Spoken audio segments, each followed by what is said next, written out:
ஒரு தீர்ப்பில் மதம் மாறிய இஸ்லாமியர்களுக்கான இடஒதுக்கீடு ரத்து செய்யப்பட்டிருக்கிறது. அதில் இஸ்லாம் குறித்து தேவையற்ற விமர்சனம் முன்வைக்கப்பட்டிருக்கிறது. அதே போல கோவையில் தேவாலயம் கட்டுவது தொடர்பான ஒரு வழக்கில் தேவையற்ற ஒரு குறிப்பிட்ட மதத்தை குறிப்பிடும் வகையிலே நீதிபதி ஜி.ஆர். சுவாமிநாதன் தலைமையிலான அமர்வு இடைக்கால உத்தரவை பிறப்பித்திருக்கிறது. தொடர்ச்சியாக நீதிபதி ஜி.ஆர். சுவாமிநாதன் அவர்கள் அரசியல் சட்ட விரோதமாக தான் ஏற்ற உறுதிமொழிக்கு எதிராக செயல்பட்டு வருகிறார் என்ற அடிப்படையில் இந்த பத்திரிகையாளர் சந்திப்பு நடத்தப்படுகிறது.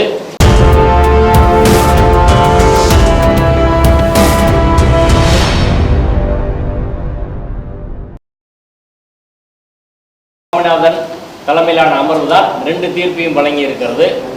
அந்த 2 தீர்ப்பிலும் ஒரு தீர்ப்பில் மதம் மாறிய இஸ்லாமியர்களுக்கான இடஒதுக்கீடு ரத்து செய்யப்பட்டிருக்கிறது.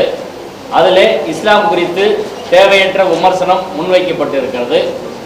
அதே போல கோவையில் தேவாலயம் கட்டுவது தொடர்பான ஒரு வழக்கில் தேவையற்ற ஒரு குறிப்பிட்ட மதத்தை குறிப்பிடும் வகையிலே நீதிபதி ஜி.ஆர். சுவாமிநாதன் தலைமையிலான அமர்வு இடைக்கால உத்தரவை பிறப்பித்திருக்கிறது. தொடர்ச்சியாக நீதிபதி ஜி.ஆர். சுவாமிநாதன் அவர்கள் அரசியல் சட்ட விரோதமாக தான் ஏற்ற உறுதிமொழிக்கு எதிராக செயல்பட்டு வருகிறார் என்ற அடிப்படையில் இந்த பத்திரிகையாளர் சந்திப்பு நடத்தப்படுகிறது. இந்த பத்திரிகையாளர் சந்திப்பில் அரசாணை எண் 31 ரத்து செய்யப்பட்டதற்கு எதிராக தமிழ்நாடு அரசு என்ன நடவடிக்கை எடுக்க வேண்டும் என்பது குறித்தும், அதே போல தமிழ்நாட்டில் உள்ள பல்வேறு அரசியல் இயக்கங்கள், கட்சிகள், அமைப்புகள், ஜனநாயக சக்திகள் சேர்ந்து என்னென்ன நடவடிக்கையை மேற்கொள்ள இருக்கிறோம் என்பது குறித்தும், FCRA சட்ட திருத்தம் குறித்தும் நாங்கள் இங்கே பேச இருக்கிறோம். இந்த பத்திரிகையாளர் சந்திப்பை ஓய்வு பெற்ற நீதிபதி ஹரிபரந்தாமன் அவர்களும், முன்னாள் அமைச்சர் மனோ தங்கராஜ் அவர்களும், சட்டமன்ற உறுப்பினர் ஜவஹர்லா அவர்களும், வழக்கறிஞர் பசும்பொன் பாண்டியன் அவர்களும் இருந்து பேசுவார்கள். அனைவருக்கும் வணக்கம். இந்த பத்திரிகையாளர் சந்திப்பு இந்த நேரத்தில் நடப்பதற்கான உடனடியான காரணம்,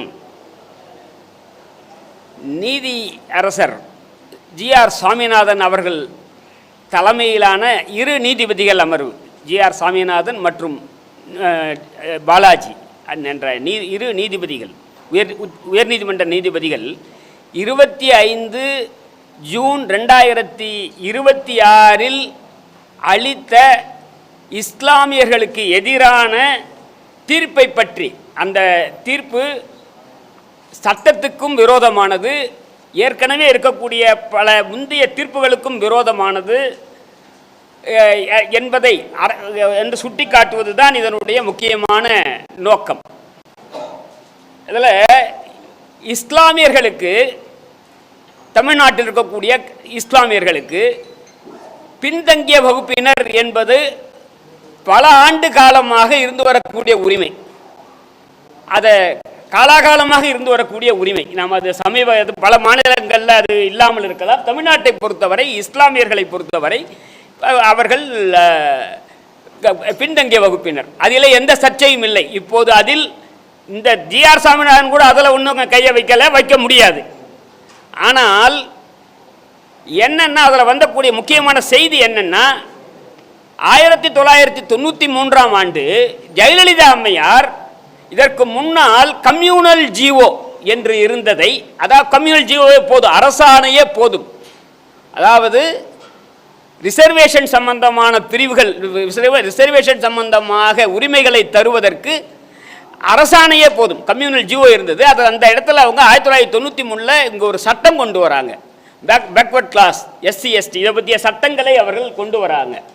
அது ஒரு பாராட்டக்கூடிய நடவடிக்கை. திராவிட இயக்க கழக தலைவர் ஆசிரியர் கூட அதை பாராட்டி சமூக நீதி காத்த வீராங்கனை என்றெல்லாம் சொன்னார். ஏன்னா சட்டமாக்கினால்தான், கம்யூனல் ஜிஓவாக இருந்தால் அதை அரசமைப்பு சட்டத்தின் 9வது அட்டவணையில் சேர்க்க முடியாது.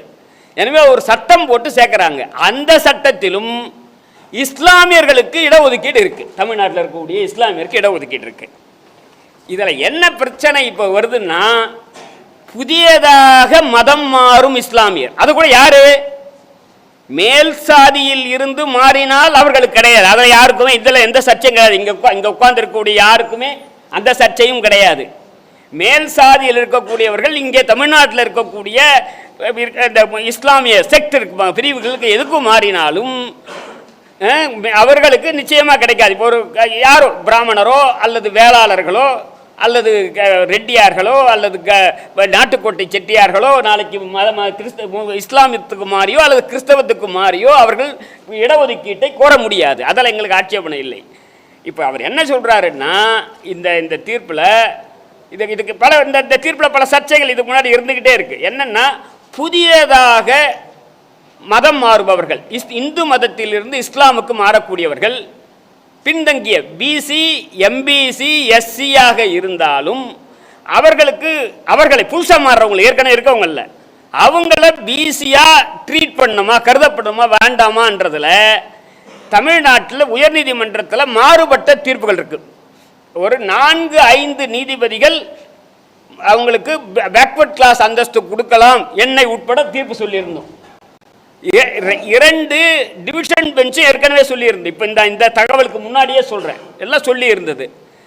ஆனால் இந்த சர்ச்சை மீண்டும் மீண்டும் வந்து கொண்டே இருந்தது. அதில் ஒரு 2 நீதிபதிகள் இல்லை ஏன்னா அந்த பேக்வர்ட் கிளாஸ் சட்டத்திலையும் சரி அதுக்கப்புறம் இருக்கக்கூடிய அரசாணைகள்லையும் சரி கிறிஸ்டியன்ஸுக்கு வந்து கன்வெர்டட்ன்ற வார்த்தை இருக்கு, இஸ்லாமியர்களுக்கு கன்வெர்டட்ன்ற வார்த்தை இல்லை. கன்வெர்டட் டு இஸ்லாம்னா அவங்க கிடையாது. அப்படின்னா என்ன பொருள்னா அவங்களே என்ன ஒத்துக்கிறாங்க, ஜிஆர் சாமிநாதன் உட்பட இந்த கருத்தை சொல்லக்கூடிய ஒரு நீதிபதிகளும் நான் இருக்கிறேன், ஒருவர் இருக்கிறார், ஒரு ஹிந்து இருக்கிறார், அவர் பேக்வர்ட் கிளாஸ் எம்பிசி எஸ்சி அவரு கிடையாது, அவர் ஒரு லப்பையாக மாறுகிறார் அல்லது மரக்காரையாக மாறுகிறார், அவருக்கு இடஒதுக்கீடு கிடையாது, அவர் ஏற்கனவே பிசி தான் எம்பிசி தான் எஸ்சி தான். ஆனால் அவருடைய சந்ததியினர் பிசி எம்பிசி அது என்ன அவங்க பிசியாக வருவாங்க அப்படின்றாங்க. இப்போ நம்ம கேள்வி, மதம் மாறியோருக்கு பிசி எம்பிசி எஸ்சியாக இருந்தால் அவர்களை பிசியாக ட்ரீட் பண்ணோம் அப்படின்றது தான் இப்போ இருக்கக்கூடிய நம்ம கேட்கக்கூடிய கேள்வி. அது 2 முக்கியமாக சொல்லணும். நான் வந்து ஜெயலலிதா அம்மையார் வந்து கொண்ட சட்டத்தை சொன்னேன். 2007 கலைஞர் அவர்கள் அவர் அடுத்த கட்டத்துக்கு போகிறார், அவர் செய்கிறார், அவர் உள்ஒதுக்கீடு தர்றார் இஸ்லாமியர்களுக்கு. பேக்வர்ட் கிளாஸ்லேயே 3.5% பிசி முஸ்லீம் அப்படின்னு ஒரு இடஒதுக்கீடு தர்றாரு. அதுக்காக அரசாணை, அதுக்கான சட்டங்கள் போடப்படுது, அரசாணைகள்லாம் வருது.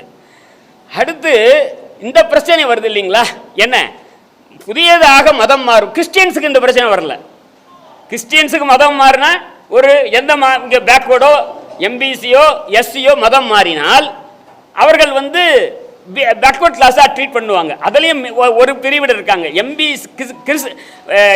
மீனவர்களை பொறுத்த வரையில் அவர்கள் எம்பிசியே, மீனவர்களை பொறுத்தவரை அவர்கள் எம்பிசியாக இருக்காங்க, அதுக்குள்ளே நம்ம போகலை. இப்போ முஸ்லீம்களை பொறுத்த வரைக்கும் புதியதாக மதம் மாறுபவர்களுக்கு அவர்கள் எஸ்சியா ஷெட்யூல் காஸ்டாக இருந்தாலும் கூட அப்படி இல்லை அப்படின்ற இந்த பிரச்சனையெல்லாம் பல தீர்ப்புகள் மாறி மெஜாரிட்டி வந்து அவங்களுக்கு சர்டிஃபிகேட் கொடுக்கணும், பிசி சர்டிஃபிகேட் கொடுக்கணும்னு இருந்தாலும் இது ஒரு இருக்கிற தொட்டு பழைய திமுக அரசாணை 31 backward class most backward class minorities welfare department வந்து 2024 ஜிஓ 31 வந்து வெளியிட்டு தெளிவுபடுத்துறாங்க.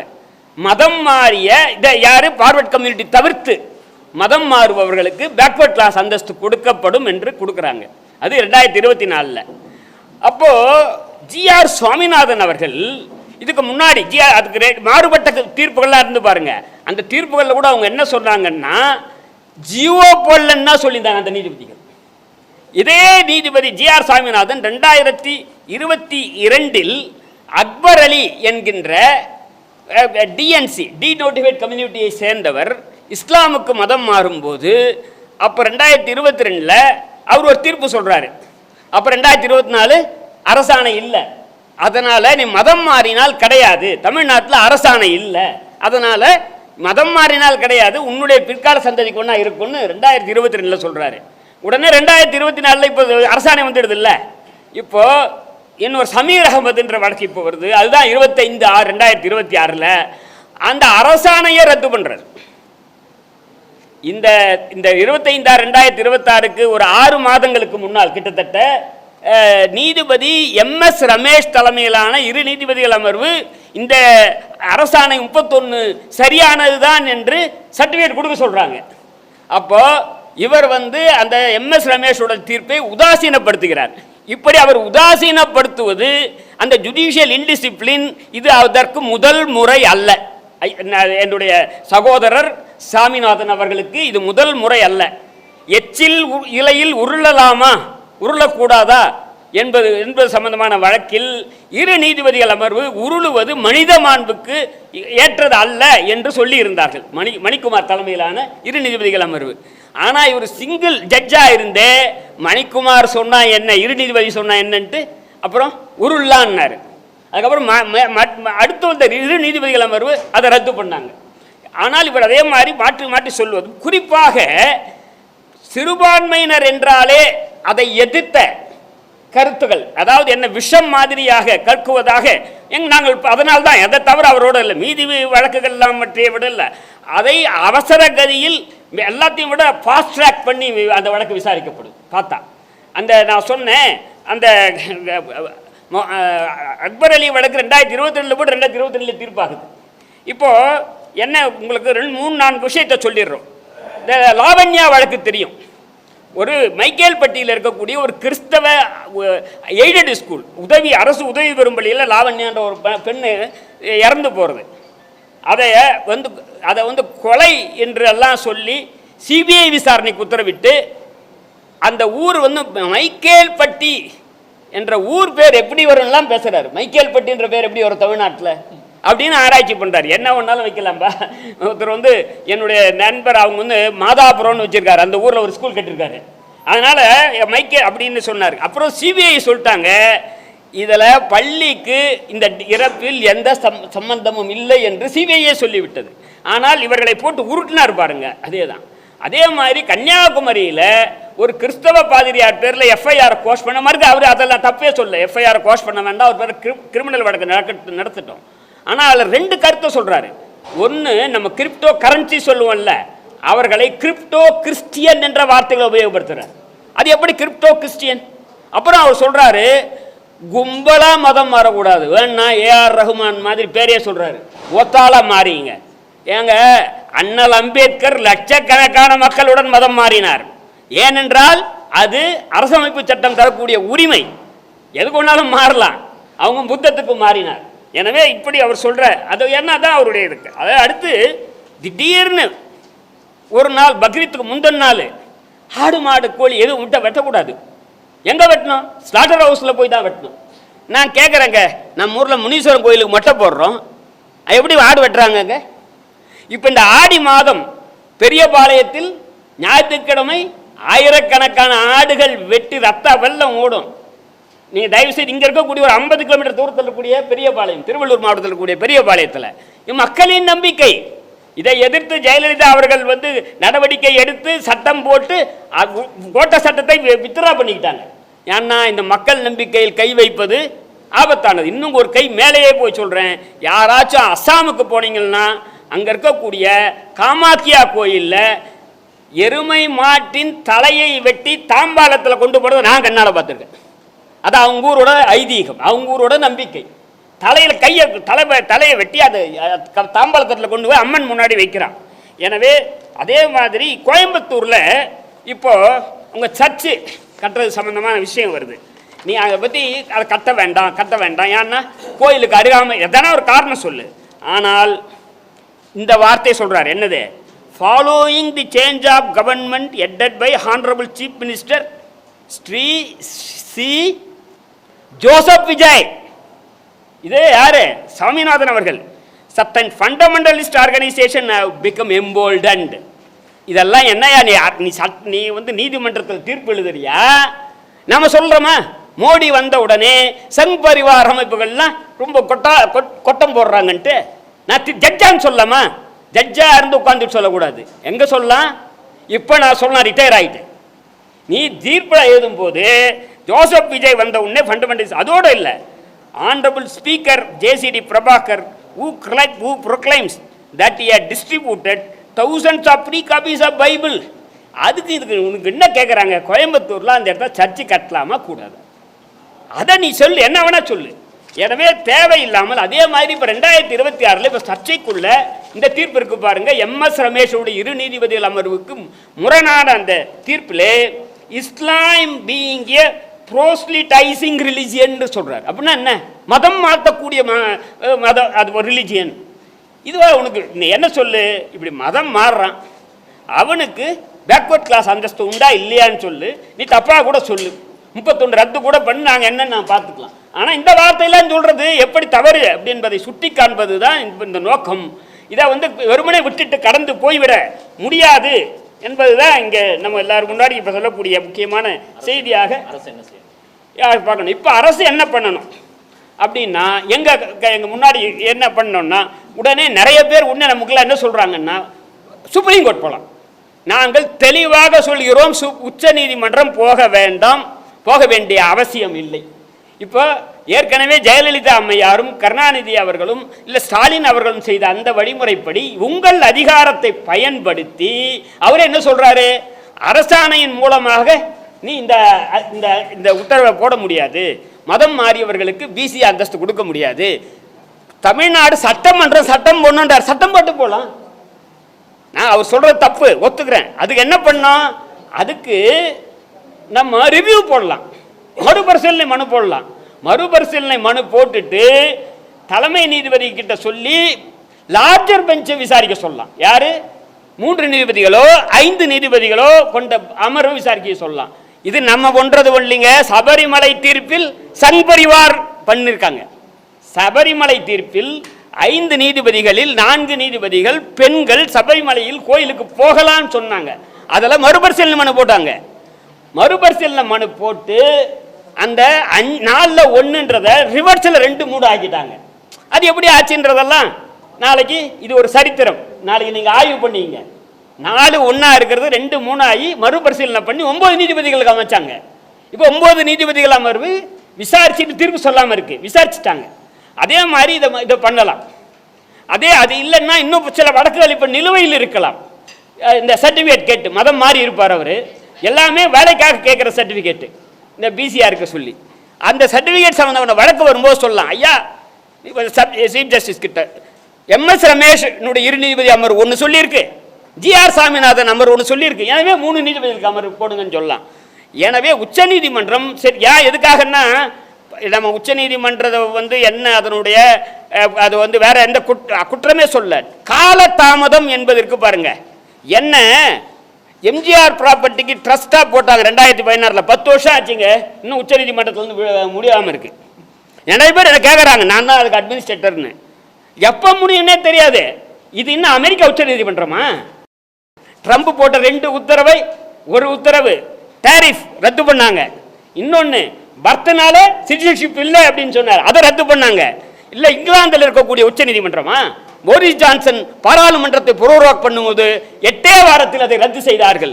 கொரோனாவில் கேக் வெட்டினார் என்பதற்காக அவருக்கு அபராதம் விதித்தார்கள், இந்த விதியை மீறினாங்க. அதெல்லாம் நம்ம ஊரில் நான் அதுக்காக சொல்லலை, காலதாமதம் இருக்கு பாருங்க. அது 2வது டில்லி வேணாங்க, இங்கேயே பண்ணலாம். எப்படி சபரிமலையில் அந்த தீர்ப்பை மறுபரிசீலனை பண்ண சொன்ன மாதிரி இங்கே மறுபரிசீலனை பண்ணலாம். புது வழக்க 3 நீதிபதிகள் அமர்வு அல்லது 5 நீதிபதிகள் அமர்வு இங்கே விசாரிக்கிறதுக்கு செஞ்சுட்டு உடனடியாக இப்போ எப்போ கூடுதோ அப்போ சட்டம் போடலாம். அதுக்கு முன்னாடி தேவைப்பட்டால் அவசர சட்டமும் போடலாம், ஆர்டினன்ஸும் போடலாம். ஏன்னா ஆர்டினன்ஸுக்கு 6 மாதம் லைஃப் இருக்கும், அதுக்குள்ளார சட்டசபை கூடும். இப்போ நவம்பரில் கூடும்போது அடுத்த மாதமே கூடுதுன்றாரு நம்முடைய சட்டமன்ற உறுப்பினர். அப்போ சட்டமே போடலாம்.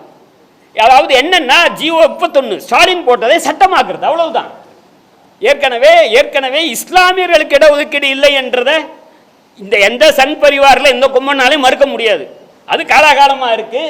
1993 ஜெயலலிதாவோட சட்டத்தில் இருக்கு, 2007 கலைஞருடைய சட்டத்தில் இருக்கு, அரசாணை 31 ஸ்டாலின் போட்டதில் இருக்கு. எனவே அவர்களே சொல்றாங்கல்ல, ஜோசப் விஜய் என்று GR சாமிநாதன் சொல்கிறாரே, நாங்களும் இப்போது சொல்கிறோம், ஜோசப் விஜய் அவர்களே, சிறுபான்மை அவர் என்ன சொன்னாரு, எக்காரணத்தை கொண்டும் மதச்சார்பின்மையை நான் விட்டு கொடுக்க மாட்டேன், செக்குலரிசத்தை உயர்த்தி பிடிப்பேன் என்று ஜோசப் விஜய் அவர்கள் சொல்லியிருக்கிறார். எனவே நீங்கள் செக்குலரிசத்தை உயர்த்தி பிடிக்கும் நடவடிக்கையாக ஒரு உடனடியாக சட்டம் போட வேண்டும். உச்ச நீதிமன்றம் அல்ல, அவங்கள என்ன பண்ணாங்க, எலெக்ஷன் கமிஷனுக்கு என்ன பண்ணாங்க? எலெக்ஷன் கமிஷனுக்கு உச்சநீதிமன்றம் போட்ட ஒரு தீர்ப்பை ரத்து பண்ணி சட்டம் போட்டாங்க பார்லிமெண்ட்டில்.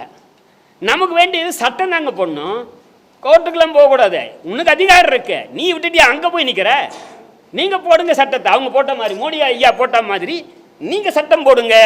போட்டு சிறுபான்மையினருக்கான உரிமையை உறுதி செய்யுங்கள். நீங்கள் உங்களுக்கு அது உங்களுக்கு நல்லது.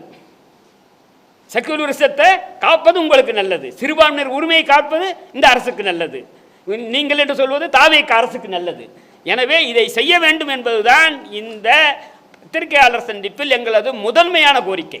உச்சநீதிமன்றத்திற்கு வழக்கு அவங்க அப்பீல் போகக்கூடாது, போயிருந்தால் அதை வித்ட்ரா பண்ணிக்கிட்டு சட்டம் போட்டுட்டு இங்கே இந்த தீர்ப்பை மறுபரிசீலனை செய்வதற்கு. ஏன்னா ஏற்கனவே எம்எஸ் ரமேஷோடைய 2 நீதிபதிகள் அமர்வு வேறு தீர்ப்பு சொல்லியிருக்கு, நீ வேறு தீர்ப்பு சொல்கிறேன்னா அதை லார்ஜர் பெஞ்சுக்கு அனுப்புங்க அப்படி என்றதை கேட்கலாம்.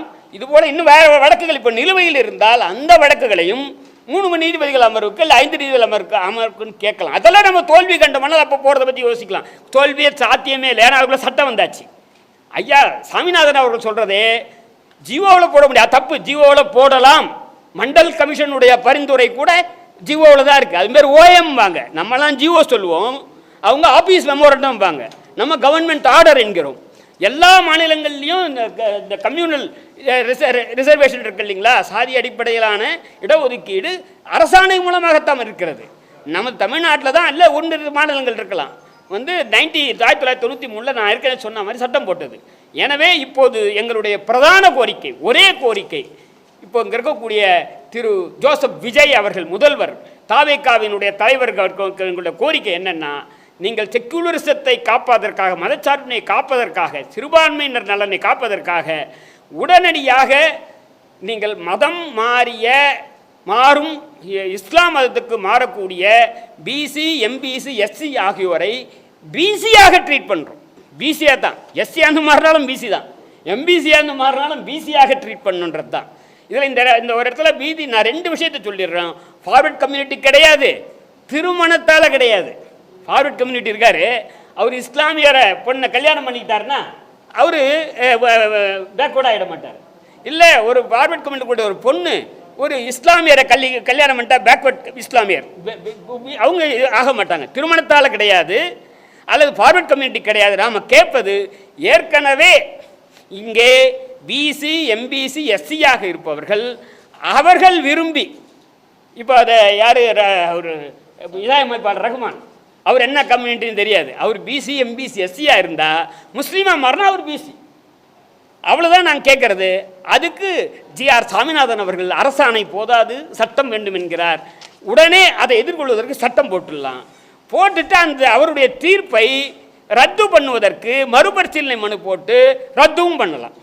ஏன்னா அவரை பொறுத்தவரையில் அந்த தீர்ப்பு சரியானதல்ல, தவறு என்று நான் இவ்வளவு காரணத்தோடு சொல்லியிருக்கேன். ஏன்னா அவரே சொல்கிறாரு 2022 ஒரு டிஎன்சி, டீநோட்டிஃபைட் கம்யூனிட்டி மாறும்போது அவர் சொல்கிறாரு அரசாணை இல்லைன்னு தான் அந்த தீர்ப்பில் சொல்கிறாரு. இப்போ அரசாணை வந்துடுது, அரசாணை அரசாணை தப்புன்றார், அது சட்டம் ஒன்றுன்றார். சட்டம் போட்டால் என்ன சொல்லுவார்னு தெரியாது. அதாவது அவர் எல்லாம் அந்த திருப்பரங்குன்றம் அது கூட பார்த்தீங்கன்னா இந்த 25/6/2026 தேதி வந்த வழக்கு 2022 போட்ட வழக்கு.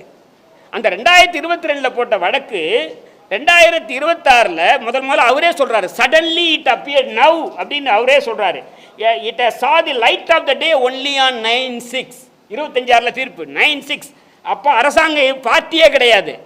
அதை 11/6 அரசாங்கத்தை இவரே சேர்க்குறாரு. இவருக்கு என்ன அக்கறை? ஏன்னா அதில் 2022 சர்டிஃபிகேட் கொடுத்தாங்க கேட்குறான். அரசாணை அப்போ வரவே இல்லை, அரசாணை 2024. இவரே கோரிக்கையை ப்ரேயர் ரிட்வென்ஷன் கோரிக்கையை திருத்தி ஜிஓவை ரத்து பண்ணுறாரு. பாருங்கள், இதெல்லாம் நடக்குமான்றதை பாருங்கள். 9/6 இன்னைக்கு தான் முதல்ல வருது. அதுக்கப்புறம் 11/6 இன்னைக்கு அரசாங்கத்தை அதில் இணைக்கிறாரு. இணைச்சிட்டு 2022 இந்த அரசாணையே பிறக்கலை, அதை அந்த அரசாணையை ரத்து பண்ண சொல்லி ஒரு ப்ரேயரில் இவரே திருத்தம் பண்ணுறாரு, இவரே அதை ரத்தும் பண்ணுறாரு. அப்போது இவ்வளவு இதெல்லாம் நீங்கள் பரிசீலனை பண்ணணும். இந்த மாதிரி எல்லாம் அது லாவண்யா வழக்கில் இருந்து இந்த சமீர் அகமது வழக்கு வரை இதில் அவர் இருக்கக்கூடிய இந்த நடவடிக்கை இருக்குது. அவர் பேரில் இன்னும் இறுதியாக சொல்கிறோம், பாராளுமன்றத்தில் 110 எம்பிக்கள் இம்பீச்மெண்ட் மோஷன் கொடுத்துருக்காங்க, பெண்டிங்காக இருக்கு. ஆனால் இங்கே இருக்கக்கூடிய நிஷா பானு ஒரு சிறுபான்மை இனத்தை சேர்ந்தவர் என்பதால் கொலேஜியத்தில் வந்து இங்கே இருக்கக்கூடிய உயர்நீதிமன்ற நீதிபதியில் நியமிக்கக்கூடிய அதிகாரத்தை பறிக்கும் வகையில் அவர் கேரளாவுக்கு மாற்றம் செய்யப்பட்டு 1, 2, 3 இல்லை, அவர் இப்போ 6ஓ 7ஓ இருக்கார். அவங்களுக்கு ஏன் Nisha Banu is a Christian அப்படின்ற குற்றச்சாட்டுகளை சாதாரணமாக வழக்குறுதல் மத்தியில் இது பேசப்படுகிறது. எனவே இப்போ ஆனால் இவரை நம்ம வந்து இவர் பேரில் இம்பீச்மெண்ட் மோஷன் வந்து நீதிபதிகள் பேரில் வழக்கமாக வருவது ரொம்ப அபூர்வமானது. இப்போ தான் இந்த பிஜேபி ஆட்சி காலத்தில் தான் ஒரே நேரத்தில் 3 பேரில் வந்தது. வர்மா, சேகர் குமார் யாதவ், அவர் ஒருத்தர் ரிசைன் பண்ணிட்டாரு, இன்னொருத்தர் ரிட்டையர் ஆகிட்டார், இவர் இன்னும் இருக்கார். நான் சொல்கிறேன்னா இப்படியெல்லாம் ஏன் 100 எம்பிக்கள் கொடுத்துருக்காங்க, 100 எம்பிக்கள் மேலே இம்பீச்மெண்ட் மோஷன் கொடுத்துருக்காங்க. தமிழ்நாட்டில் இருக்கக்கூடிய அத்தனை எம்பிக்களும் கையெழுத்து போட்டு சுப்ரீம் கோர்ட்டில் சீஃப் ஜஸ்டிஸ் கொடுத்துருக்காங்க. இவர் சிறுபான்மையினருக்கு விரோதமாக செயல்படுகிறார் என்று குற்றச்சாட்டை சொல்லி இருக்கிறார்கள்.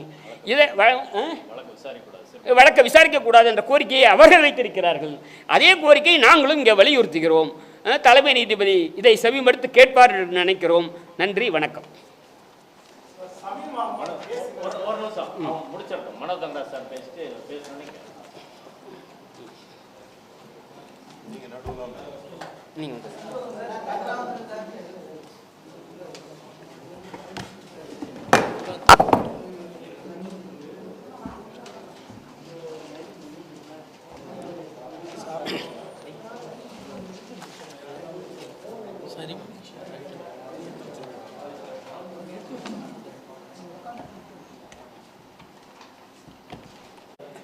அன்பான காலை வணக்கம். இங்கு வருவதற்குரிய அத்தனை பேருக்கும் என்னுடைய வணக்கத்தை தெரிவித்துக் கொள்கின்றேன். நம்முடைய மேனாள் நீதியரசர் அவர்கள் மிக தெளிவாக உங்கள் மத்தியில் இன்றைக்கு தமிழ்நாட்டில் ஏற்பட்டிருக்கக்கூடிய ஒரு அசாதாரணமான ஒரு சூழலை பற்றி தெளிவாக எடுத்து கூறினார்கள். நம்முடைய நாட்டில் இருக்கக்கூடிய அரசமைப்பு சட்டம் நமக்கு தந்திருக்கக்கூடிய உரிமைகளை பாதுகாத்து ஒவ்வொரு குடிமகனுக்கும் வழங்குகின்ற பொறுப்பை நீதிமன்றங்கள் தான் ஏற்றுக்கொள்ள வேண்டும். அந்த நீதிமன்றங்களை இன்றைக்கு அரசமைப்பு சட்டம் தந்திருக்கக்கூடிய உரிமைகளை பறிக்கின்ற நிலைக்கு சென்று விடுமோ என்கின்ற ஒரு அச்சம் இன்றைக்கு ஏற்பட்டிருக்கிறது. அதில் தான் தொடர்ந்து நம்முடைய உயர்நீதிமன்றத்தின் மதுரை கிளை நீதியரசர் மரியாதைக்குரிய ஜி.ஆர். சுவாமிநாதன் அவர்கள் சிறுபான்மை மக்களுக்கு எதிரான பல்வேறு கருத்துக்களை தன்னுடைய தீர்ப்பில் அவர் சேர்த்து பதிவு செய்து வருகின்றார் என்பது நாமெல்லாம் அறிந்திருக்கின்றோம். அதில் தான் அண்மையில் நடந்த ஒரு வழக்கில் இஸ்லாம் பீயிங் ஏ ப்ரோலிட்டைசிங் ரிலிஜியன், இஸ்லாம் வந்து மதம் மாற்றுகின்ற ஒரு மதம் என்ற ஒரு கடினமான ஒரு கருத்தை அவர் பதிவு செய்திருக்கின்றார். இது ஒரு தேவையில்லாத ஒன்று. இஸ்லாமிய மக்களையும் அந்த மத நம்பிக்கையையும் புண்படுத்துகின்ற விதத்தில் இது அமைந்திருக்கிறதா என்று கேட்டால் நிச்சயமாக அமைந்திருக்கிறது. அதே போன்று பல்வேறு வழக்குகளில் கிறிஸ்தவ சமூகத்தை இதே போன்று பல்வேறு குறைபாடுகள் கூறியிருக்கின்றார். தற்போது ஒரு ஆலயம் கட்டுவதற்கு அவர்கள் அனுமதி கேட்டு வந்த விண்ணப்பத்தை மீது விசாரிக்கின்ற போது இன்னொரு கருத்தை பதிவு செய்கின்றார். அதில் தான் தமிழ்நாட்டில் வந்து ஒரு முதல்வர் கிறிஸ்தவர் அவருடைய தலைமையில் ஆட்சி அமைந்திருக்கிறது. இங்கே வந்து அடிப்படைவாத அமைப்புகள் பலம் பெற்றிருக்கிறது என்று சொல்லார். இது எப்படி இது எடுத்துக்கொள்ள முடியும்? எந்த அடிப்படைவாத அமைப்பு எப்படி பலம் பெற்றதுன்னு கேள்வியை நம்ம அவர் முன்னால் வைத்து அவற்றை பதில் இருக்கிறதா? இன்றைக்கு இந்த பத்திரிகை சந்திப்பு மூலமாக நாங்கள் கேட்கிறோம், எந்த அடிப்படைவாத அமைப்பு இங்கு பலம் பெற்றிருக்கிறது என்பதை அவர் தெளிவுபடுத்த முடியுமா என்பதை நாங்கள் வைக்கின்றோம். அது மட்டுமல்ல, இங்கே இருக்கக்கூடிய பல எங்களுடைய சட்டமன்ற சபாநாயகர், சட்டமன்ற எதிர்க்கட்சி தலைவர், அதே போன்று ஒரு சட்டமன்ற உறுப்பினர், அவர்களை பற்றியெல்லாம் பல்வேறு கருத்துக்களை அவர் செய்திருக்கின்றார். அதில் கடைசியாக என்ன சொல்லார்னா, since there has been a disruption in the political ecosystem, இங்கே இருக்கக்கூடிய அரசியல் சூழலில் ஒரு சீர்குலைவு ஏற்பட்டிருக்கிறது. எப்படிப்பட்ட ஒரு கடினமான வார்த்தை! ஒரு டிஸ்ரப்ஷன் இந்த பொலிட்டிக்கல் எக்கோசிஸ்டம் ஏற்பட்டிருக்கிறது என்று சொல்லுகின்ற ஒரு கருத்தையும் அவர் பதிவு செய்திருக்கிறார். இது எந்த சூழ்நிலையிலும் ஏற்றுக்கொள்ளக்கூடிய கருத்தல்ல. அவருடைய கருத்துக்களை உடனடியாக அவர் திரும்பி பெற வேண்டும் என்பது எங்களுடைய கோரிக்கை. இன்னும் நம்ம பார்த்தோம்னா, நம்ம தொடர்ந்து இன்றைக்கு ஒன்றிய அரசு ஒரு எஃப்சிஆர்ஏ திருத்த சட்டத்தை கொண்டு வருகிறது. அது முற்றிலும் தேவையற்ற ஒன்று. அதில் அவர்கள் 2 விதமான அணுகுமுறையை வைத்திருக்கிறார்கள். ஒன்று, ஆர்எஸ்எஸ் சங்க பரிவார அமைப்புகளை சார்ந்தவர்கள் அவருடைய எஃப்சிஆர்ஏ உரிமம் என்பது எந்த விசாரணைக்கும் உட்படுத்தப்படாமல் அப்படியே அது தொடர்வதற்கான வழிமுறையை அவர்கள் வகுத்து கொடுத்திருக்கிறார்கள். அண்மையில் நீங்கள் பார்த்திருப்பீர்கள், ஆர்எஸ்எஸ் என்ற அமைப்பை பதிவு செய்ய வேண்டிய அவசியம் இல்லை என்று அதனுடைய தலைவர் மோகன் பாகவத் அவர்கள் பகிரங்கமாக பேசுகிறார். அதை பற்றி கேட்க அவர்களுக்கு முடியவில்லை. ஆனால் இன்றைக்கு மதசார்பற்ற அமைப்புகள் அவர்கள் கைவசம் வைத்திருக்கக்கூடிய இந்த எஃப்சிஆர்ஏ உரிமத்தை ரத்து செய்வதில் மிக தீவிரமாக செயல்பட்டு நாடு முழுவதும் 16,000க்கும் மேற்பட்ட அந்த எஃப்சிஆர்ஏ ஆக்ட் ரெஜிஸ்ட்ரேஷன்ஸை கேன்சல் பண்ணியிருக்காங்க. இதை பற்றி ஒரு தவறான கருத்து மக்கள் மத்தியில் அவர்கள் பரப்புகிறார்கள். ஏனென்றால் இந்த பணம் அந்த மதங்களை வளர்ப்பதற்கு பயன்படுத்தலைன்னா அப்படி அல்ல. நம்ம எல்லாருக்குமே தெரியும், ஆழிப்பேரலை வந்த நேரத்தில், பல்வேறு ஃப்ளட்டு வந்த நேரத்தில், எர்த்துக்வேக் வந்த நேரத்தில், அந்த நேரங்கள் எல்லாம் அந்த பணியாற்றிய அமைப்புகள் எந்த மதத்தையும் பார்த்து எந்த ஜாதியையும் பார்த்து பண்ணவில்லை. யார் பாதிக்கப்பட்டிருக்கிறார்களோ, யார் விளிம்புநிலையில் இருக்கிறார்களோ அவர்களுக்கு பயன்படுகின்ற விதத்தில் தான் இருக்கும். இந்தியாவில் அதுக்கு லட்சக்கணக்கான உதாரணத்தை நம்ம சொல்ல முடியும். இந்த பல்ஸ் போலியோ ப்ரோக்ராம் நம்ம பார்த்துருப்போம்.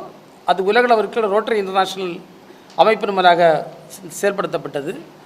எய்ட்ஸ் ப்ரோக்ராம்ஸ், எத்தனையோ ப்ரோக்ராம்ஸ் வெளிநாடு ஸ்பான்சர்டு ப்ரோக்ராம்ஸ்.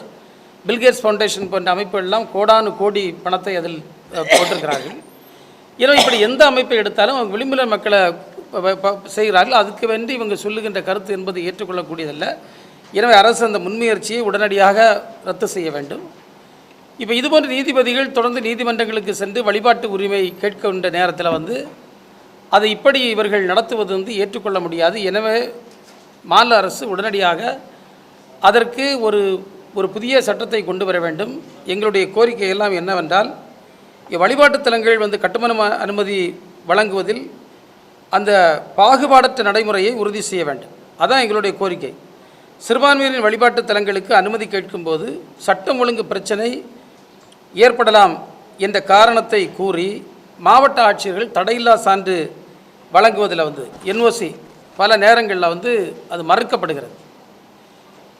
இது ஒரு சில பக்கத்தில் எங்கேயும் அனுமதி வாங்க வேண்டிய அவசியமே இல்லை என்கின்ற நடைமுறை இருக்கிறது. அதையே நாங்கள் சுட்டிக்காட்ட கடமைப்பட்டிருக்கின்றோம். ஆனால் சிறுபான்மை சமூகத்தை சார்ந்தவர்கள் வழிபாட்டுத் தலங்கள் அனுமதிக்கு வாங்காமல் நடத்த முடியாது என்கின்ற ஒரு கட்டாயமும் அவர்கள் மீது தெளிக்கப்படுகிறது. இந்த நடைமுறை இவ்வாறு ஒருதலைபட்சமாக செயல்படுகின்ற காரணத்தினால் அதை மாற்றி கட்டிட விதிமுறைகள் மற்றும் பொது பாதுகாப்பு தொடர்பான அனைத்து சட்டபூர்வமான நிபந்தனைகளையும் பூர்த்தி செய்கின்ற விண்ணப்பங்களுக்கு மத வேறுபாடின்றி சமமான வெளிப்படையான மற்றும் பாகுபாடற்ற முறையில் அனுமதி வழங்க வேண்டும் என்ற கோரிக்கையை நாங்கள் இதில் முன்வைக்கின்றோம். அதேபோல் நம்ம நீதியரசர்கள் கூறியது போன்று ஏற்கனவே ஒரு இம்பீச்மெண்ட் மோஷனுக்கு நாடாளுமன்ற உறுப்பினர்கள் கையெழுத்திட்டு கொடுத்திருக்கின்றார்கள்.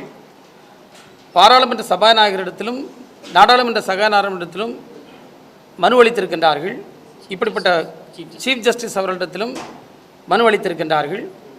நாங்கள் ஒரு கோரிக்கை இந்த தருணத்தில் வைக்கின்றோம். சிறுபான்மையினர் சம்பந்தப்பட்ட அவர்கள் உரிமை சார்ந்த வழக்குகளை மேலும் இந்த நீதியரசர் ஜிஆர் சாமிநாதனுடைய அவருடைய பார்வைக்கு அதை கொண்டு செல்லாமல் மற்ற நீதியரசர்களை வைத்து நடத்துவதற்கு தலைமை நீதியவர்கள் உத்தரவிட வேண்டும் என்ற கோரிக்கை போன்ற கோரிக்கையை வலியுறுத்தி வருகின்ற ஆகஸ்ட் மாதம் 21ஆம் தேதி சென்னையில் ஒரு கோரிக்கை மாநாடு நடத்துவதற்கு நாங்கள் தீர்மானித்திருக்கிறோம். அந்த கோரிக்கை மாநாட்டிற்கும் நீங்களும் பொதுமக்களும் இந்த சமூகம் ஒரு மதசார்பற்ற ஒரு ஜனநாயக ஒரு மக்களாட்சி தொடர்கின்ற விதத்தில் அமைவதற்கு நீங்கள் எல்லோரும் ஒத்துழைக்க வேண்டும் என்று உங்களை அன்போடு இந்த நேரத்தில் நான் கேட்டுக்கொள்கின்றேன். வணக்கம்.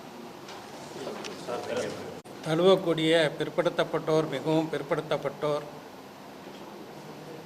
பிற்படுத்தப்பட்ட முஸ்லீம்களாக கருதப்பட்டு அவர்களுக்கு 3.5 விழுக்காடு பிசிஎம் என்று சொல்லக்கூடிய பிற்படுத்தப்பட்ட முஸ்லீம்களுக்கான இடஒதுக்கீடுக்கு வழிவகை செய்யக்கூடிய வகையில் சென்ற திராவிட முன்னேற்றக் கழகத்தின் ஆட்சியில் என்னுடைய கோரிக்கையை ஏற்று ஒரு அரசாணை தமிழ்நாட்டு முதலமைச்சர் தளபதி மு.க. ஸ்டாலின் அவர்களுடைய உத்தரவின் பேரிலே வெளியிடப்பட்டது. இது நீண்ட காலமாக இருக்கக்கூடிய ஒரு கோரிக்கை. 3.5 விழுக்காடு இடஒதுக்கீடு வழங்கப்பட்ட பிறகு அப்படியான ஒரு இடஒதுக்கீட்டில் இஸ்லாத்தை தழுவக்கூடியவர்கள் அதை அனுபவிக்கலாமா என்பது தொடர்பான பல வழக்குகள் சென்னை உயர்நீதிமன்றத்தில் தாக்கல் செய்யப்பட்டு அந்த வழக்குகளில் எனக்கு அருகில் இருக்கக்கூடிய நீதியரசர் ஹரி பரந்தாமன் உள்பட ஆரிஃபா என்ற வழக்கில் இஸ்லாத்தை தழுவக்கூடிய பிற்படுத்தப்பட்ட மிகவும் பிற்படுத்தப்பட்டவருக்கும் 3.5 விழுக்காடு இடஒதுக்கீடு பொருந்தும் என்று தீர்ப்பு வழங்கியிருக்கிறார்கள். அது மட்டுமல்ல, கடந்த அக்டோபர் 2025 சென்னை உயர்நீதிமன்றத்தினுடைய 2 நீதியரசர் MS ரமேஷ் அவர்கள் தலைமையிலான அமர்வு இஸ்லாத்தை ஏற்றுக்கொள்ளக்கூடிய பிற்படுத்தப்பட்டோர், மிகவும் பிற்படுத்தப்பட்டோருக்கு 3.5 பிசிஎம் இடஒதுக்கீடு அவர்கள் அனுபவிக்கலாம், அதில் எந்த தடையும் இல்லை என்று ஒரு தீர்ப்பு வழங்கியிருக்கிறார்கள். இப்படியான ஒரு நிலையிலே தான் தூத்துக்குடி மாவட்டத்தைச் சேர்ந்த கைத்தாருக்கு அருகில் இருக்கக்கூடிய ஒரு கிராமத்தைச் சேர்ந்த ஒரு இளைஞர் சமீர் அகமது எனக்கு எங்கள் ஊரில் உள்ள வட்டாட்சியர் தாசில்தார் பிசிஎம் சான்றிதழ் தருவதற்கு மறுக்கிறார், எனவே சான்றிதழ் தருவதற்கு நீங்கள் உத்தரவிட வேண்டும் என்று 2022 தாக்கல் செய்யப்பட்ட வழக்கில் தற்போது 2026 நீதியரசர் அவர்கள் குறிப்பிட்டது போல GR சுவாமிநாதன் அவர்கள் தலைமையிலான அமர்வு என்ன செய்திருக்க வேண்டும், அந்த வழக்கில் பிரேயர் கோரிக்கை எனக்கு வட்டாட்சியர் பிசிஎம் சான்றிதழ் தர மறுக்கிறார், தருவதற்கு நீங்கள் உத்தரவிட வேண்டும் என்று கேட்டபோது ஒன்று உத்தரவிட்டிருக்க வேண்டும் அல்லது மறுத்திருக்க வேண்டும்.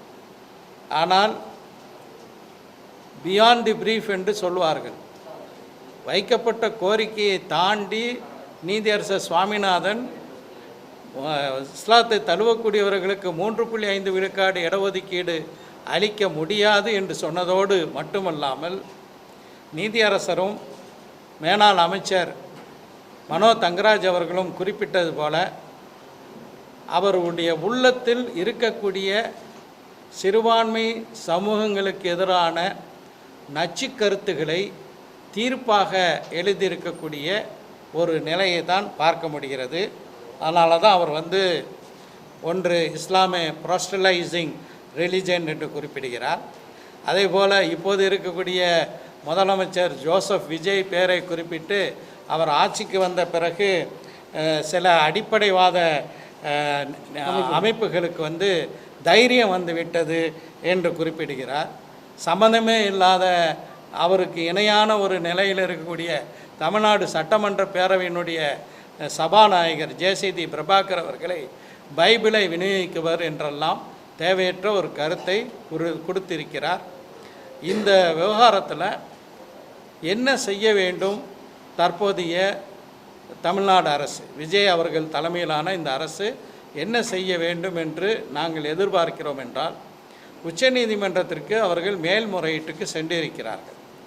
இது நீதியரசர் அவர்கள் குறிப்பிட்டது போல இந்த விஷயத்தில், இந்த விவகாரத்தில் எத்தனையோ இளைஞர்கள் இப்போது கூட தமிழ்நாடு அரசு பல்வேறு வேலைவாய்ப்புகளுக்கு ஆசிரியராக இருக்கட்டும், அதே மாதிரி தமிழ்நாடு அரசு பணியாளர் தேர்வாண்மை மூலமாக ஆட்களை எடுப்பதற்கான விளம்பரங்களும் தேர்வுகளும் நடக்கிறது.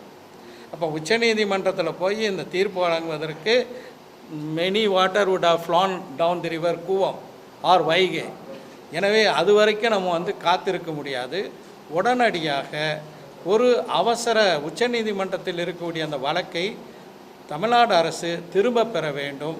உடனடியாக நீதியரசர் ஜி.ஆர். சுவாமிநாதன் அமர்வு தந்த அந்த தீர்ப்பை நல்லிஃபை செய்யக்கூடிய வகையில், நீதியையும் நியாயத்தையும் சமூக நீதியும் நிலைநாட்டக்கூடிய வகையில் ஒரு அவசர சட்டத்தை பிறப்பிக்க வேண்டும். அதற்கு அடுத்ததாக அடுத்த மாதம் தமிழ்நாடு சட்டமன்ற பேரவையினுடைய வரவு செலவு திட்ட, அதாவது பட்ஜெட் கூட்டத்தொடர் நடைபெறும் போது ஒரு சட்ட முன்வடிவை அறிமுகப்படுத்தி அதை நிறைவேற்ற வேண்டும். இதன் வழியாகத்தான் இந்த பிரச்சனைக்கு தீர்வு காண இயலும். இதை இந்த அரசு உடனடியாக செய்ய வேண்டும். ஒன்று, அவசர சட்டத்தை பிறப்பிக்க வேண்டும். வருகின்ற சட்டமன்ற கூட்டத்தொடரில் சட்ட முன்வடிவை அறிமுகப்படுத்தி அதை நிறைவேற்றுவதற்கான வழிவகையை செய்ய வேண்டும். சமூக நீதியில் அக்கறை இருக்கக்கூடிய அனைத்து கட்சிகளும், தமிழ்நாடு சட்டமன்றத்தில் இருக்கக்கூடிய அனைத்து கட்சிகளும் நிச்சயமாக, பாஜகவை தவிர அவர்களுக்கு ஒற்றை உறுப்பினர் தான் இருக்கின்றார், அனைவரும் இதற்கு ஆதரவு தெரிவிப்பார்கள் என்பதில் மாற்று கருத்து இல்லை. எனவே இதை செய்ய வேண்டும் என்பதுதான் எங்களுடைய கோரிக்கை. இந்த கோரிக்கையை வலியுறுத்தி தான் சென்னையில் வருகின்ற ஆகஸ்ட் 21ஆம் தேதி ஒரு மிகப்பெரிய மாநாடு, பல நீதியரசர்கள் அதே போல் மூத்த வழக்கறிஞர்கள் பங்கு கொள்ளக்கூடிய அந்த நிகழ்வை நாங்கள் நடத்தவிருக்கிறோம். அனைவரும் சேர்ந்து ஒருங்கிணைந்து அந்த மாநாட்டை நடத்தவிருக்கிறோம்.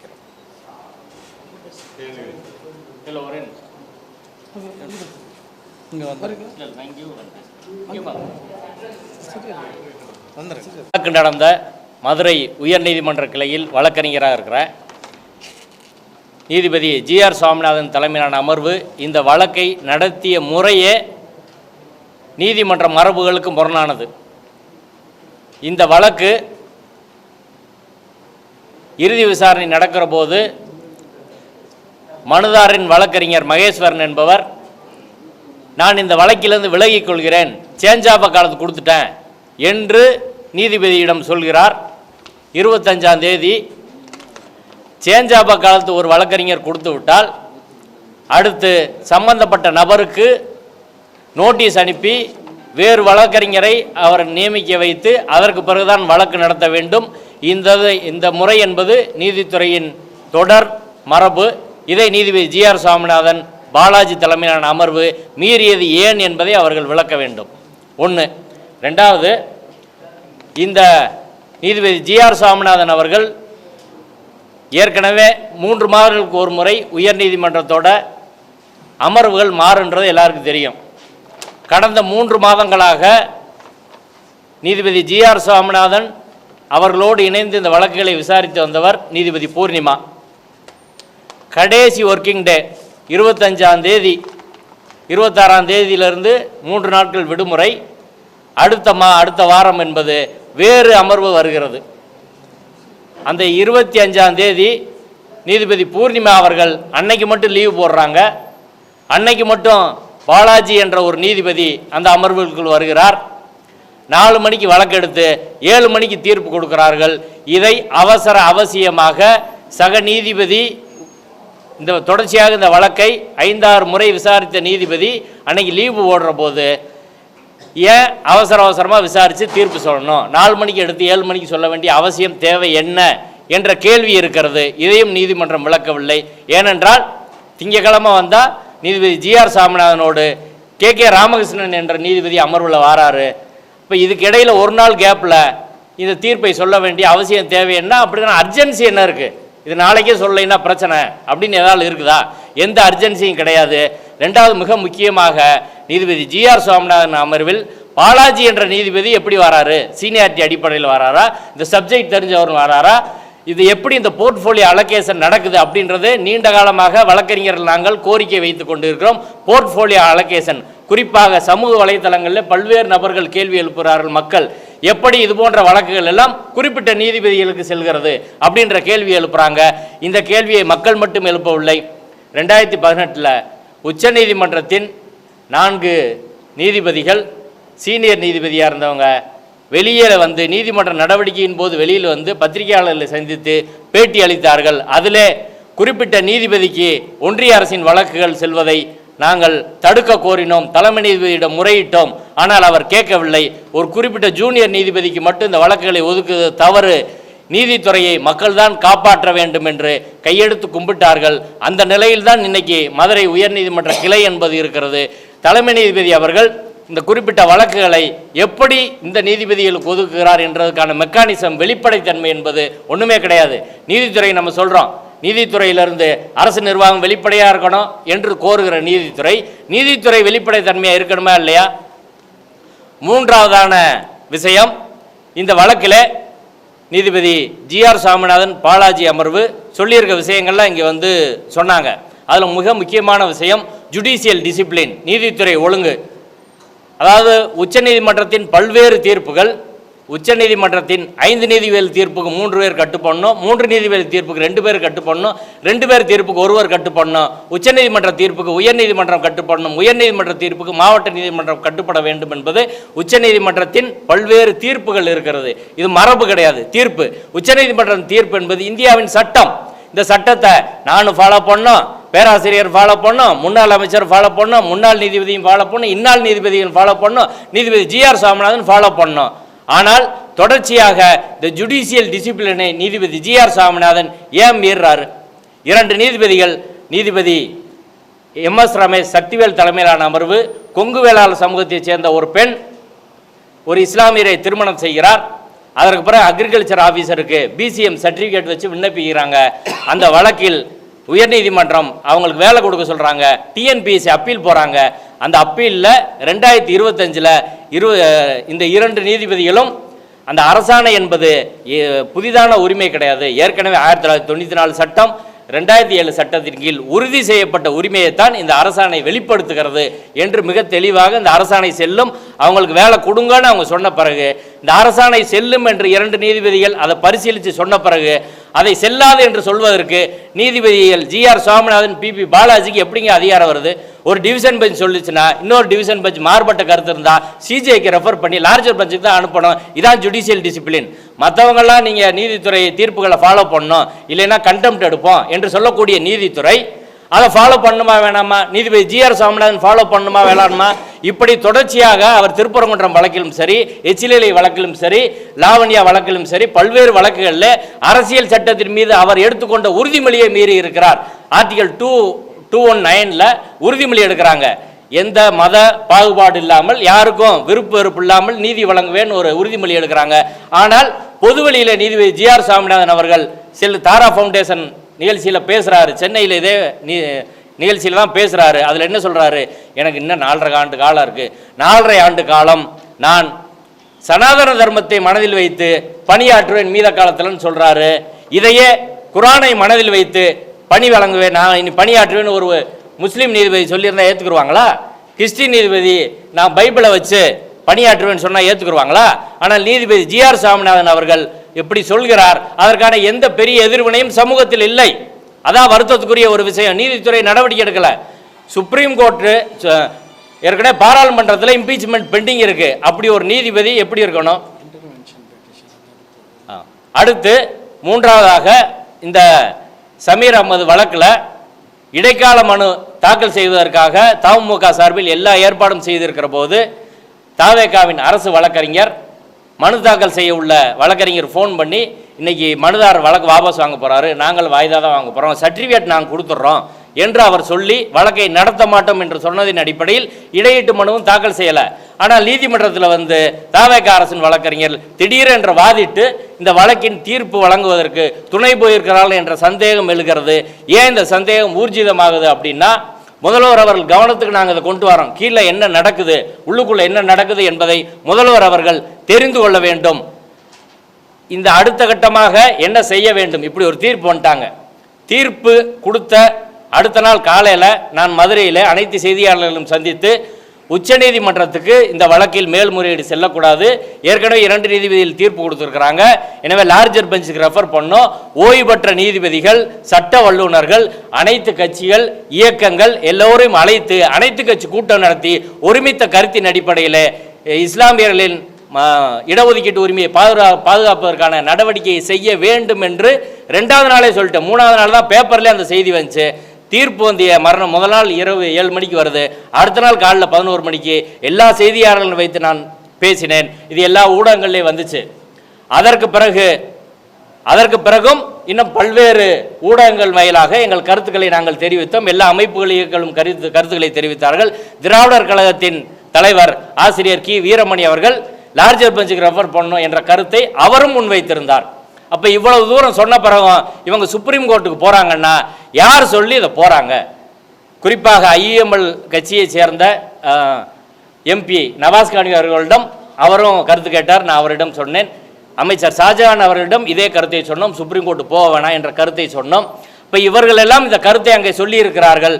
இதை தாண்டி தாவேகாவில் எந்த சக்தி உச்சநீதிமன்றம் செல்ல தூண்டியது? இன்னைக்கு இவங்க உச்சநீதிமன்றம் போயிருப்பது என்பது இந்த பிரச்சனையில் மிகப்பெரிய பின்னடைவை ஏற்படுத்தும். ஏற்கனவே 1994 2024 இந்த ஜீவோ வரை மதம் மாறிய இஸ்லாமியர்கள் சர்டிஃபிகேட் கிடைக்காம பெரும்பாலும் கல்ஃப் கண்ட்ரியில் அவங்க என்ன படிச்சிருந்தாலும் இந்த சர்டிஃபிகேட் கிடைக்காம கல்ஃப் கண்ட்ரியில் வேலை பார்க்குறாங்க, கூலி தொல்லியாக வேலை பார்த்து கொண்டு இருக்கிறார்கள். கிட்டத்தட்ட ஈழ அகதிகள் போன்ற நிலையில் தான் இந்த சர்டிஃபிகேட் கிடைக்காதவங்க இருப்பாங்க. எஸ்டியில் சில பிரிவுகள் அப்படி இருக்கிறாங்க. அந்த நிலை இன்னும் எவ்வளோ காலத்து தொடரணும்? சுப்ரீம் கோர்ட்டில் போய் நாளைக்கு ஒரு தீர்ப்பு சொல்லிட்டாங்கன்னா அந்த சுப்ரீம் கோர்ட்டு தீர்ப்பு சொல்லிவிட்டார்கள், அதற்கு பிறகு நீங்கள் எப்படி செய்ய முடியும் என்று இந்த வழக்கை நாளை சட்டம் போட்டாலும் நேரடியாக சுப்ரீம் கோர்ட்டில் ஆர்டிகல் 32 போடுவாங்க. அது மிகப்பெரிய சிக்கலை உருவாக்கும். இது ஒரு தவறான உத்தி. இதை யார் செய்தது என்று முதல்வர் அவர்கள் விசாரிக்க வேண்டும். இந்த வழக்கு இன்னும் விசாரணைக்கு வரவில்லை, இப்போதான் நம்பரிங் ஸ்டேஜில் இருக்கு. இப்பயே அவர்கள் வித்ரா செய்து அனைத்து கட்சி கூட்டம், அதே போல ஓய்வு பெற்ற நீதிபதிகள், சட்ட வல்லுநர்களோடு கலந்து சரியான முறையிலான ஒரு சட்ட திருத்த தீர்வை, நமக்கான அதிகாரத்தை தமிழ்நாடு சட்டப்பேரவையிலே நிறைவேற்ற வேண்டும் என்பதுதான் நாங்கள் கோருகிறோம். எனவே இதற்கான உரிய சட்ட நடவடிக்கை. 2வது, இங்கு அடுத்த கட்டமாக நீதிபதி GR சாமிநாதன் அவர்கள் தொடர்ச்சியாக அரசியல் சட்டவிரோத நடவடிக்கையிலே ஈடுபட்டு வருகிறார். நீதிமன்ற தீர்ப்புகளில் மட்டுமல்ல, பொது வழியிலும் அவர் தொடர்ச்சியான கருத்துக்களை பேசி வருகிறார். எனவே அவர் நீதிமன்றத்தில் சிறுபான்மை மக்கள், குறிப்பாக இஸ்லாமியர்களும் கிறிஸ்தவர்களும் அவர் முன்பு வழக்கு தொடுப்பதற்கு அஞ்சும் ஒரு நிலை என்பது அஞ்சும் நிலை ஏற்பட்டு இருக்கிறது. எனவே தலைமை நீதிபதி அவர்கள் அவர் முன்பு இந்த வழக்குகளை விசாரிக்க, சிறுபான்மை மக்களின் வழக்குகளை, உரிமை சார்ந்த வழக்குகளை விசாரிக்க அனுமதிக்க கூடாது. இறுதியாக இந்த பிரச்சனை என்பது ஏதோ இஸ்லாமியர்களின் பிரச்சனை அல்ல, ஏதோ கிறிஸ்தவர்களின் பிரச்சனை அல்ல, அரசியல் சட்டத்தின் மாண்பு வீழும் பிரச்சனை, நீதித்துறையின் சுதந்திரம் வீழும் பிரச்சனை. அரசியல் சட்டத்தின் மாண்பு என்பது இங்கே சீர்குலைக்கப்படுகிறது. அதை எல்லோரும் வேடிக்கை பார்க்க முடியுமா என்பதுதான் கேள்வி. ஒரு அரசியல் சட்ட பிரச்சனை. அரசியல் சட்டம் ஆர்டிகல் 25 மதம் மாறும் உரிமை என்பது எல்லாருக்கும் இருக்குன்னு சொல்லுது. அதோடு சேர்த்து 15, 16 இடஒதுக்கீட்டு உரிமை சமூக ரீதியாக பின்தங்கிய ரீதியாக எல்லாருக்கும் இருக்குன்னு சொல்றாங்க. மதத்தின் அடிப்படையில் இடஒதுக்கீடு எங்கேயுமே இஸ்லாமியர்களுக்கு வழங்கப்படவில்லை, சாதியின் அடிப்படையிலும் வழங்கப்படவில்லை, பின்தங்கிய செட் என்ற அடிப்படையில் தான் வழங்கப்பட்டு இருக்கிறது. இஸ்லாமியர்கள் கல்வி ரீதியாக சமூக ரீதியாக பின்தங்கி இருக்கிறாங்களா இல்லையா? உயர்கல்வியில் எவ்வளவு பேர் இருக்காங்க? பட்டியல் சமூகத்தை சேர்ந்த ஒரு 14.6% இருக்காங்க. பழங்குடி சமூகத்தை சேர்ந்தவர்கள், மலையிலே வசிப்பவர்கள் 5.5% இருக்காங்க. இஸ்லாமியர்கள் 5.2% தான் இருக்கிறார்கள். பழங்குடி மக்களை விட கீழ்தங்கி இருக்கக்கூடிய இஸ்லாமிய சமூகத்தில் இணைவும் பிற்படுத்தப்பட்ட சமூகங்களை சேர்ந்தவர்களுக்கு இடஒதுக்கீட்டை மறுப்பது, அரசியல் சட்ட நீதியை மறுப்பது என்ற அடிப்படையில் தான் இங்கே சமூக அக்கறை உள்ள எல்லா மதங்களை சேர்ந்தவர்களும் மதத்தை தாண்டியவர்களும் எல்லோரும் இணைந்து என்ற பத்திரிகையாளர் சந்திப்பை நடத்துகிறோம். உச்சநீதிமன்றமும் சென்னை உயர்நீதிமன்றம் தலைமை நீதிபதி அவர்களும் நாங்கள் சொல்லிய விஷயங்களை கருத்தில் கொள்ள வேண்டும். தமிழ்நாடு அரசும் கருத்தில் கொள்ள வேண்டும். FCRA சட்ட திருத்தங்களை கைவிட வேண்டும் என்று கோருகிறோம். இதற்காக நாங்கள் ஒரு மாநாடும் நடத்த இருக்கிறோம். அனைத்து தமிழக மக்களும் அந்த மாநாட்டிலே பங்கேற்று அந்த மாநாடு வெற்றியடை செய்வதற்கு ஒத்துழைக்க வேண்டும். அரசியல் சட்டத்தை காக்க வேண்டும், மதச்சார்பின்மையை காக்க வேண்டும் என்று கோரிக்கை வைக்கிறோம்.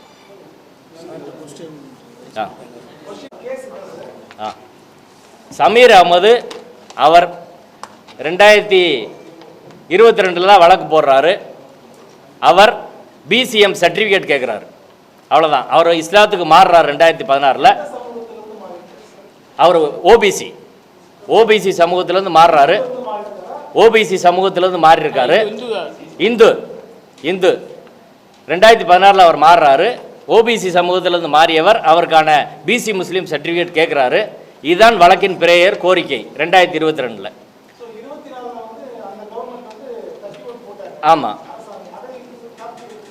இல்லை அதை காட்டின பிறகு தான் அதைத்தான் அவர் மறுத்து அதை ரத்து செஞ்சுட்டாரு. அதைத்தான் நம்ம பேராசிரியர் சொன்னாங்கல்ல.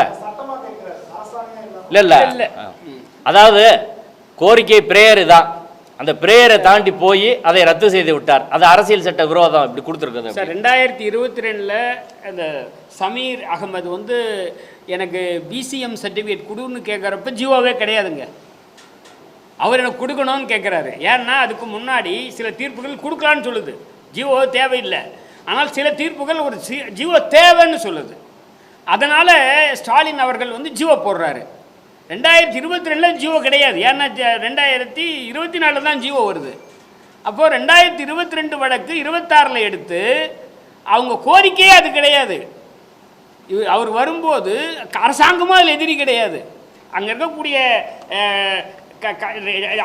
ஆர்டிஓ தாசில்தார் தான் முக்கியமாக சேர்த்து கேட்டிருக்காரு, கலெக்டரை. இவரே ஜட்ஜே அரசாங்கத்தை கட்சியாக சேர்க்குறாரு, பிரேயரை திருத்துறாரு. பிரேயரை திருத்தி ஜியோவை ரத்து பண்ணுறாரு. ரத்து பண்ணிவிட்டு ஜியோவில் கொடுக்க முடியாது, சட்டத்தில் தான் கொடுக்கணுன்றார். அதுக்கு வந்து 1951 ஒரு தீர்ப்பு, ராஜமன்னாருடைய தீர்ப்பு சொல்கிறாரு. அந்த தீர்ப்பு வந்து சரியில்லை, அதுக்கு இதுக்கு சம்மந்தம் கிடையாது. அந்த மைக்கேல் என்கின்ற 1951 ஆண்டு தீர்ப்பு ஷெட்யூல் காஸ்ட் கிறிஸ்டியன் வந்து தன்னை ஷெட்யூல் காஸ்ட் என்று அறிவிக்க வேண்டும் என்று வழங்க தீர்ப்பு, அதுக்கு இதுக்கு சம்மந்தமே கிடையாது. அது இஸ்லாமியருக்கான வழக்கே கிடையாது. அந்த தீர்ப்பை அதாவது என்ன சொல்கிறது, ஒரு ஜீவத்தை ரத்து பண்ணோம் உடனே ஏதோ ஒன்று சொல்கிறாரு. மைக்கேலில் ராஜமன்னார் சொல்லியிருக்காரு. மைக்கேலுக்கும் இஸ்லாமியருக்கும் சம்மந்தம் இல்லாத இதுதான். சொல்லுங்க. இல்லைங்க, அதமா கேட்குறேன் லேடி.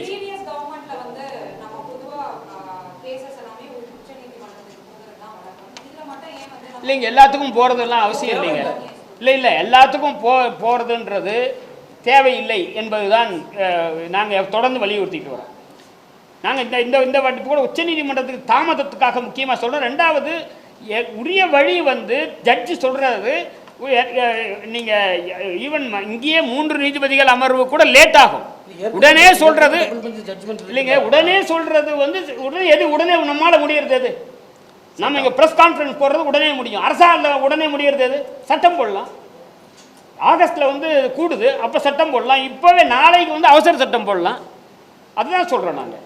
இல்லை, இதில் என்னென்னா இப்போ ரிசர்வேஷனில் எஜுகேஷன் இன்ஸ்டியூட்டில் சேர்ந்துக்கிட்டு இருக்காங்க, அவங்களுக்கு இது பாதிப்பு வரும். அடுத்து வேலை ஆணை வந்து வாங்குறதுக்கு தயாராக இருக்கிறாங்க. ஏன்ட்டு 2-3 பேர் ஃபோன் பண்ணாங்க, நாங்கள் எங்களுக்கு அப்பாயின்மெண்ட் ஆர்டர் மட்டும் வரோம், சர்டிஃபிகேட் வெரிஃபிகேஷன் வரையும் முடிஞ்சிருச்சு அப்படின்னு அவங்கெல்லாம் நிற்கிறாங்க.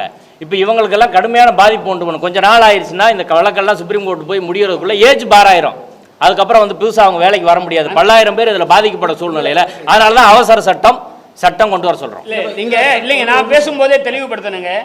உச்ச நீதிமன்றத்துக்கும் சரி, இங்கே வந்து லார்ஜர் பெஞ்ச் 3கோ 5கோ போகிறதெல்லாம் கூட செகண்டரி தான். முதனடியாக சட்டம் போடணுன்றது தான். அதுக்கு அடுத்து இப்போ 3 நீதிபதிகளோ 5 நீதிபதிகள் கிட்டவோ இங்கே நீங்கள் மூவ் பண்ணி இங்கே நம்ம சப்போஸ் லூஸ் ஆகிறதா இருந்தால் உச்ச நீதிமன்றம்லாம் அதுக்கு அவசியமே இருக்காது, சட்டம் போட்டு அவசியமே இருக்காது. ஏன்னா அந்த வழக்கிலே சட்டம் வந்துடுதுன்னு சொல்லலாம். சட்டத்தை யாருன்னா சேலஞ்ச் பண்ணிட்டோம்.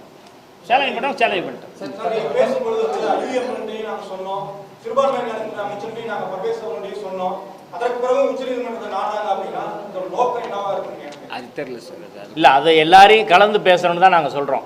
இப்போ நாங்கள் சொல்லியிருக்கிறோம், இது அதைத்தான் முதல்வர் கவனத்துக்கு இது போச்சா இல்லையான்னு எங்களுக்கு தெரியலை. முதல்வர் கவனத்துக்கு இன்றைக்கி ஓப்பனாக நாங்கள் வந்து சொல்கிறோம். முதல்வர் இல்லை, அது நம்மளுக்கு என்ன நடந்துச்சுன்னு தெரியாது. அதனால் முதல்வர் கவனத்துக்கு கொண்டு வரோம். எல்லாரையும் கூப்பிட்டு ஓய்வு பெற்ற நீதிபதியில் கேட்டு அதை முடிவு பண்ணணும்னு சொல்லுங்கள். லீகல் ப்ரொவிஷன்ஸ் என்ன சொன்னாங்கன்னு தெரியாது. இதில் 3 விஷயம் தான். இல்லை, போனதே கூட உறுதியாக தெரியாது. ஏற்கனவே டபுள் ஜட்ஜ்மெண்ட் இருக்குது ஃபேவரா சொல்லிட்டேன். அப்போ அதை வந்து நல்லிஃபை பண்ணணும்னா அதை விட லார்ஜர் பெஞ்சில் வச்சு தான் பண்ண முடியும். ஒரு டபுள் பெஞ்ச் பண்ணது இன்னொரு டபுள் பெஞ்ச் நல்லிஃபை பண்ண முடியாது. ஒன்று செகண்ட் வந்து அவரே அப்சர்வேஷனில் சொல்லாரு ஜிஓ தான் இருக்குது ஆக்ட் இல்லைன்னு சொல்லாரு. அப்போ ஜிஓ இருந்தால் அவர் டச் பண்ணாரோ பண்ண மாட்டாருன்னு தெரியாது. இப்போ அது ஒரு எக்ஸ்கியூஸாக சொல்லார், ஆக்ட் இல்லாததை சொல்லார். அப்போ இது ரெண்டு விஷயம் அதுக்கு இடையில இருக்குது. இது வந்து டெக்னிக்கலான விஷயம். மூணாவது விஷயம் நமக்கு தெரியும், சுப்ரீம் கோர்ட் போகிற பிறகு வருஷக்கணக்கில் அது எடுத்துகிட்டு இருக்கோம். அதுக்கெல்லாம் இங்கே அப்ளிகன்ஸ் நமக்கு பாதிப்பு இருக்கும். அடுத்து மூணு கவர்மெண்ட் கன்சிடர் பண்ணி உடனடியாக சட்டத்தை கொண்டு வரணும்னு எங்களுடைய கோரிக்கை. ஜியோ அது நீங்கள் அன்னைக்கு வந்து அன்னைக்கு தேவையில்லை, அதான் சொன்னாது ஜிஆர் சுவாமிநாதன் ஜட்ஜ்மெண்ட் முன்னாடி இல்லை அவருக்கு நான் ஒரு தீர்ப்பு சொல்கிறேங்க ஐயா. இதுக்கு முன்னாடி 2022 ஒரு தீர்ப்பில், அக்பர் அலி தீர்ப்பில் ஜிஆர் சாமிநாதன் என்ன சொல்கிறாருன்னா ஜியோ வேணும்னு கேட்குறாரு. அதில் ஜியோ வேணும்னு கேட்குறாரு. இதுக்கு முன்னாடி சொன்ன நாங்கள் ஒரு 5-6 நீதிபதிகள் எதுவுமே தேவையில்லை, மதம் மாறியவர்கள் கொடுக்கலாம், ஏன்னா ஏற்கனவே இஸ்லாமியர்களுக்கு பேக்வர்ட் முஸ்லீம் இருக்காங்கன்ட்டு. ஆனால் ஒரு 2 நீதிபதிகள், அதில் நாங்கள் ஒரு 6 நீதிபதிகள் இப்படி சொல்லியிருக்கோம். ஒரு 2 நீதிபதிகள் அரசாணை வேணும்னு சொல்கிறாங்க. அதை தான் ஜிஆர் சாமிநாதன் 2022 சொல்கிறாரு. அதனால் 2024 அரசாங்கம் அரசாணை கொண்டு வந்திருக்கலாம். இப்போ ஜிஆர் சாமிநாதன் எனக்கு அரசாணை போராதுங்க, சட்டம் வேணுங்கிறாரு. சட்டம் கொண்டு வாங்கன்றோம். அது எளிமையானது.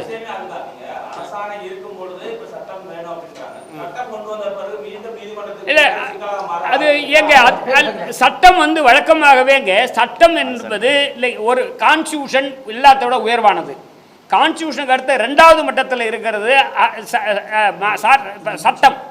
பாராளுமன்றமோ சட்டமன்றமோ ஏற்றக்கூடிய சட்டம். 3 அரசாணை, 4 அரசினுடைய கடிதங்கள், 5 தான் இந்த சர்டிஃபிகேட்லாம். எனவே சட்டம் என்பது அரசமைப்பு சட்டத்துக்கு அடுத்தபடியாக இருக்கக்கூடிய வழக்கமாகங்க. இந்த உலகத்தில் என்ன வேணாலும் அது வேற, வழக்கமாக சட்டத்தை நீதிமன்றம் தலையிடாது. உதாரணத்துக்கு எலெக்ஷன் கமிஷனில் 3 பேர் யார் தேர்ந்தெடுப்பாங்கன்ட்டு உச்சநீதிமன்றம் சொல்லிச்சு. அதை ரத்து பண்ணி சட்டம் போட்டாங்க. அந்த சட்டத்தை எதிர்த்து போயிருக்கு. உச்சநீதிமன்றம் தடை கொடுக்க மறுத்துட்டாங்க. வழக்கமாக சட்டத்துக்கு தடை கொடுக்க மாட்டாங்க. எஸ்சிஎஸ்டி ஆக்டில் தான், எஸ்சிஎஸ்டி ஆக்டில் ஏபி வர்றது தொடர்பாக சுப்ரீம் கோர்ட் ஒரு ஜட்ஜ்மெண்ட் சொன்னாங்க. அதுக்கு எதிராக பாராளுமன்றத்தில் சட்டம் போட்டாங்க. அந்த சட்டம் செல்லுன்னு சொல்லிட்டாங்க. சட்டன்றது வலிமையானது. சட்டம் வலிமையானதுங்க. நான் இல்லைங்க, எம்பிக்கள் கேட்டிருக்காங்க. எம்பிக்கள் கேட்டது இம்பீச்மெண்ட். அதை வந்து பாராளுமன்றத்தில் இம்பீச்மெண்ட் மோஷனை விசாரணைக்கு எடுக்கணும்னு சொல்றோம். இல்லைங்க, அது இம்பீச்மெண்ட் மோஷன்ல தான் எடுத்து நீக்கணும்னு சொல்றோம். இம்பீச்மெண்ட் மோஷன் எடுத்து நீக்கணும்னு சொல்றோம். சார்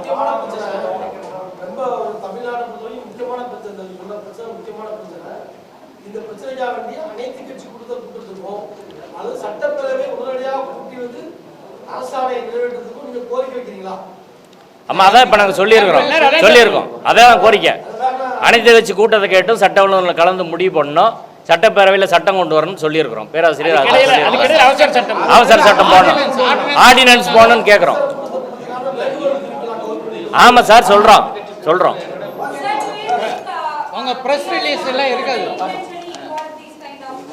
இல்ல அப்படி சொல்ல நாங்க இன்டென்ஷன்ல நீதிபதியின் தீர்ப்புக்கு உள்நோக்கம் நாங்கள் கற்பிக்கவில்லை. தீர்ப்பின் மீதான விமர்சனங்களை வைக்கிறோம். அரசியல் சட்டப்படி அதை செய்யலாம்.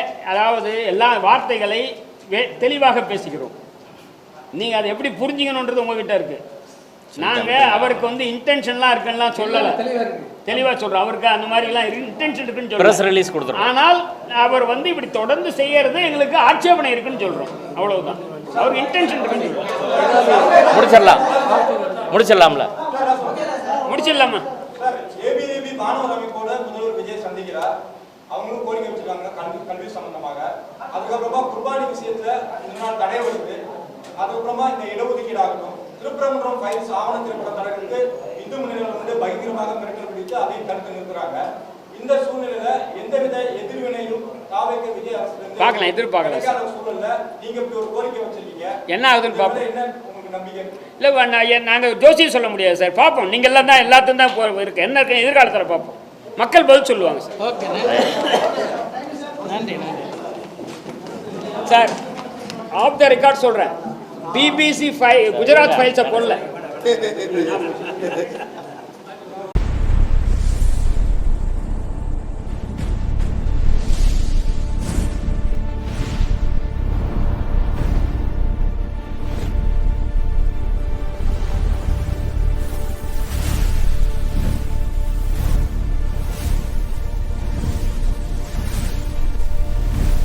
From politics to spirituality, from cinema to crime, one network connects the Tamil world. This is U Tamil.